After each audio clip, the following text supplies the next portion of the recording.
ଝଗଡ଼ା କମାଇବାର 10ଟି ଉପାୟ। ମନରେ ଶାନ୍ତି, ସମ୍ପର୍କରେ ମଧୁରତା ଓ ଜୀବନରେ ସୁଖ ଆଣିବାର ପ୍ରେରଣାଦାୟକ ଅନୁଚିନ୍ତା। ନମସ୍କାର ବନ୍ଧୁଗଣ, ଆପଣମାନଙ୍କୁ ଆର୍କେ ଅନୁଚିନ୍ତା ଡାଏରୀ 24 ଚ୍ୟାନେଲକୁ ସ୍ୱାଗତ। ଆଜି ଆମେ ଏପରି ଏକ ବିଷୟ ଉପରେ ଆଲୋଚନା କରିବା ଯାହା ପ୍ରତ୍ୟେକ ପରିବାର, ପ୍ରତ୍ୟେକ ସମ୍ପର୍କ ଏବଂ ପ୍ରତ୍ୟେକ ମଣିଷର ଜୀବନ ସହିତ ଜଡ଼ିତ। ସେହି ବିଷୟ ହେଉଛି ଝଗଡ଼ା କମାଇବାର 10ଟି ଉପାୟ। ଝଗଡ଼ା କେବେ ସମସ୍ୟାର ସମାଧାନ କରେ ନାହିଁ। ଏହା କେବଳ ମନର ଦୂରତା ବଢ଼ାଇଥାଏ। ଯେଉଁଠାରେ ଶାନ୍ତି, ଧୈର୍ଯ୍ୟ ଓ ଭଲ ପାଇବା ଥାଏ, ସେଠାରେ ସୁଖ ଓ ସମୃଦ୍ଧି ସ୍ୱତଃ ଆସିଥାଏ। ରାଗ ସମୟରେ ଚୁପ୍ ରୁହନ୍ତୁ। ରାଗରେ କୁହାଯାଇଥିବା ଗୋଟିଏ କଥା ବର୍ଷ ବର୍ଷର ସମ୍ପର୍କକୁ ଭାଙ୍ଗି ଦେଇପାରେ। ସେଥିପାଇଁ ଯେତେବେଳେ ରାଗ ଆସେ, ସେତେବେଳେ ତୁରନ୍ତ ଉତ୍ତର ଦିଅନ୍ତୁ ନାହିଁ। କିଛି ସମୟ ନୀରବ ରୁହନ୍ତୁ। ଶାନ୍ତ ମନ ସବୁବେଳେ ଠିକ୍ ନିଷ୍ପତ୍ତି ନେଇଥାଏ। ଅନୁଚିନ୍ତା।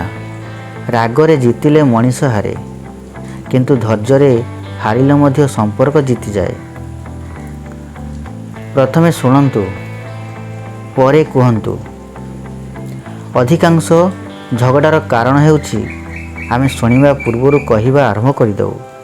ସାମ୍ନାର ଲୋକର କଥାକୁ ପୁରା ଶୁଣନ୍ତୁ। ଅନେକ ସମସ୍ୟା କେବଳ ଭଲ ଭାବେ ଶୁଣିଲେ ହିଁ ସମାଧାନ ହୋଇଯାଏ। ନୀତିବାଣୀ। ଯିଏ ଶୁଣିବା ଶିଖିଛି, ସେ ଝଗଡ଼ାକୁ ଜିତିବା ନୁହେଁ, ସମାଧାନ କରିବା ଶିଖିଛି। ଛୋଟ କଥାକୁ ବଡ଼ କରନ୍ତୁ ନାହିଁ। ଜୀବନରେ ଅନେକ କଥାକୁ ଛାଡ଼ିଦେବା ହିଁ ବୁଦ୍ଧିମାନର ପରିଚୟ। ପ୍ରତ୍ୟେକ କଥାର ଉତ୍ତର ଦେବା ଆବଶ୍ୟକ ନୁହେଁ। ସୁବିଚାର। ଯିଏ ସବୁ କଥାରେ ତର୍କ କରେ, ସେ ଶାନ୍ତିକୁ ହରାଇ ଦିଏ। କ୍ଷମା କରିବା ଶିଖନ୍ତୁ। କ୍ଷମା କରିବା ଦୁର୍ବଳତା ନୁହେଁ, ଏହା ମହାନତାର ପରିଚୟ। କ୍ଷମା କଲେ ମନ ହାଲୁକା ହୁଏ ଏବଂ ସମ୍ପର୍କ ପୁଣି ମଧୁର ହୋଇଯାଏ। ଅନୁଚିନ୍ତା। କ୍ଷମାର ଗୋଟିଏ ଶବ୍ଦ 100 ଝଗଡ଼ାର ଶେଷ କରିପାରେ। ଅହଙ୍କାରକୁ ଦୂରେଇ ରଖନ୍ତୁ। ଅହଙ୍କାର ଯେଉଁଠାରେ ଥାଏ, ସେଠାରେ ଭଲ ପାଇବା ରହେ ନାହିଁ। ମୁଁ ହିଁ ଠିକ୍ ଭାବନା ଅନେକ ସୁନ୍ଦର ସମ୍ପର୍କକୁ ନଷ୍ଟ କରିଦିଏ। ସୁବିଚାର। ସମ୍ପର୍କ ବଞ୍ଚାଇବାକୁ ହେଲେ ଅହଙ୍କାରକୁ ନୁହେଁ, ଭଲ ପାଇବାକୁ ବଡ଼ କରନ୍ତୁ। ମିଠା କଥା କୁହନ୍ତୁ। କଠୋର କଥା ହୃଦୟକୁ ଆଘାତ ଦିଏ। ମିଠା କଥା ମଣିଷର ମନ ଜିତି ନେଇଥାଏ। ଭଲ କଥା କହିବାରେ କିଛି ଖର୍ଚ୍ଚ ହୁଏ ନାହିଁ, କିନ୍ତୁ ଏହାର ମୂଲ୍ୟ ବହୁତ ବଡ଼। ନୀତିବାଣୀ।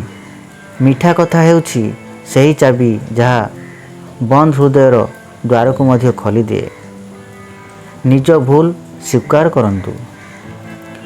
ଭୁଲ ସମସ୍ତଙ୍କ ଦ୍ୱାରା ହୁଏ, କିନ୍ତୁ ଯିଏ ନିଜ ଭୁଲ ସ୍ୱୀକାର କରେ, ସେ ମହାନ ହୋଇଥାଏ। ଗୋଟିଏ ମୋର ଭୁଲ ହୋଇଛି କଥା ଅନେକ ଝଗଡ଼ାକୁ ଶେଷ କରିଦିଏ। ଅନୁଚିନ୍ତା। ଭୁଲ ସ୍ୱୀକାର କରିବା ମଣିଷକୁ ଛୋଟ କରେ ନାହିଁ, ବରଂ ତାକୁ ସମ୍ମାନିତ କରେ। ଅନ୍ୟର ଦୃଷ୍ଟିକୋଣ ବୁଝନ୍ତୁ।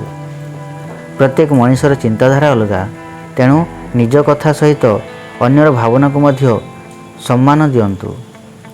ସୁବିଚାର। ଅନ୍ୟର ମନ ବୁଝିବା ହିଁ ସୁନ୍ଦର ସମ୍ପର୍କର ମୂଳଦୁଆ।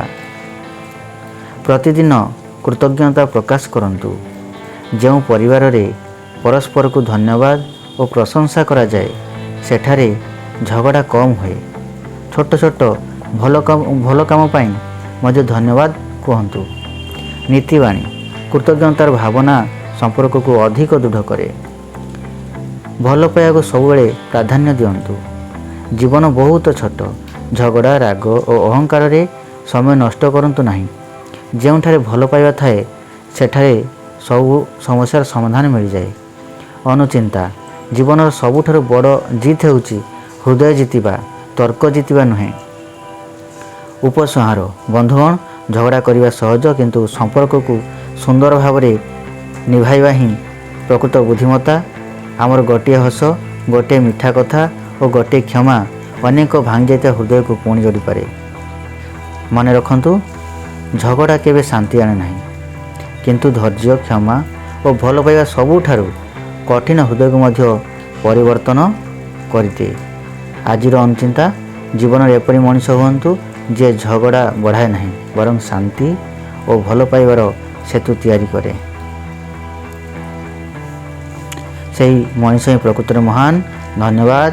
ଜୟ ଜଗନ୍ନାଥ। ଆଜି ପାଇଁ ରହିଲି। ଭିଡ଼ିଓଟି ଭଲ ଲାଗିଥିଲେ ଭିଡ଼ିଓଟିକୁ ଲାଇକ୍ କରିଦେବେ ଏବଂ ଚ୍ୟାନେଲଟିକୁ ସବସ୍କ୍ରାଇବ୍ କରିଦେବେ।